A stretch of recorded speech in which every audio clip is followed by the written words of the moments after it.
Is he? How is he? அவன் அவன் எப்படி இருக்கிறான்? ஸோ ஹீனா அவன்னு சொல்லுவோம், அவரும் சொல்லுவோம். அப்போ நம்ம 2 வெர்ஷன் யூஸ் பண்ணணும். ஸோ அவன் எப்படி இருக்கிறான்? அவனுக்கு என்ன சொல்வீங்க? வோஹ் வோஹ் வ இஹ் வோஹ். கைசா. எல்லாத்துக்கும் இந்த கைசா தான் வருது. ஆனால் வந்து ஆப் கைசே சொன்னோம். நீங்கள் எப்படி இருக்கீங்கன்றதுக்கு கைசே சொன்னோம். இங்கே சின்ன தம்பி, யாரோ ஒரு தம்பி, சிறு சிறு பையன்னா வோ கைசா ஹை, உங்கள் மகன் எப்படி இருக்கான்? வோ கைசா ஹை, வோ கைசா ஹை. இதுவே அவர் எப்படி இருக்கிறார்? ஏன்னா இங்கிலீஷை பொறுத்த வரைக்கும் ஹீன்னு ரெண்டுமே ஒன்று தான். Learning Tamil. So he means it could be our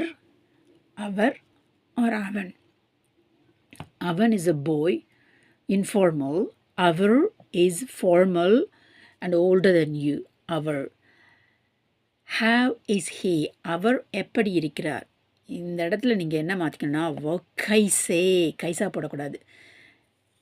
so அவர் எப்படி இருக்கிறார்? வோ கைசே ஹேம். இங்கே புள்ளி வைக்கணும் நம்ம. வோ கைசே ஹேம். அவன் எப்படி இருக்கிறான்? வோ கைசா ஹை. ஸோ இதுதான் ரொம்ப முக்கியம் உங்களுக்கு. கைசாவா கைசேவா, இதுதான் ரொம்ப ரொம்ப கரெக்டாக நீங்கள் அதுவும் எக்ஸாம் எழுதுறது கரெக்டாக பண்ணணும். வோ கைசே ஹைம். இப்போ இதையே அவள்னு சொன்னால் என்ன பண்ணுவீங்க? ஓகே, கைசாக்கு பதில் கைசி மாற்றிடுவோம். ஸோ இவ்வளோ தான், இந்த 3 தான் மிக மிக முக்கியமானது. கைசா, கைசி, கைசே. கைசானா வந்து சிங்குலருக்கும் வரும், சின்ன பிள்ளைங்களுக்கும் வரும். கைசின்னா பெண்பாலுக்கு வரும். கைசேனா பன்மைக்கும் வரும், மதிப்பு கொடுக்கறதுக்கும் வரும். அப்போது இங்கே வோஹ் அவள், ஷி. How is she? வோ கைசி. ஸோ கைசா, கைசி, கைசே. கைசா ஹை, கைசி ஹை, கைசே ஹைம். அவர் எப்படி இருக்கிறார் அல்லது அவர்கள் எப்படி இருக்கிறார்கள்னா வகுக்கு பதில் வே போடணும். அது அடுத்ததில் பார்க்கலாம்.